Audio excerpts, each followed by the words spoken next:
Ito kasi may itanong ako sa'yo. Minsan nagre-react yung mga netizen. Sabi nila, akala ko ba driving lang? Bakit may mga tanong na ganyan? Pang mekaniko yan. Hindi kasi kuya, pag nagmamaneho tayo, dapat marunong din tayo ng minor troubleshooting. Naiintindihan natin yung mekanismo ng ating sasakyan. So, halimbawa, minsan sa tunog pa lang, alam natin na para, uy, ibang tunog, ibang hatak, iba ang revolusyon ng makina. So, makakaisip ka na, there's something wrong. Tanong ko sa iyo, eto ha, ang engine oil ay para sa makina. Tama.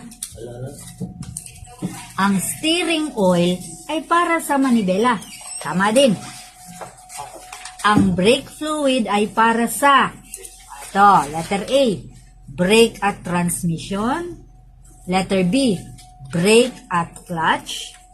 O letter C, brake at differential. O sige nga kuya, para saan ang brake fluid? Ha? Differential? May diferensya yung sagot mo kuya. Kasi ang tamang sagot ay B, brake at clutch.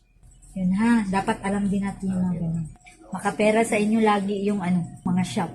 Ang unang tanong sa iyo ng amo mo, may alam ka ba sa makina?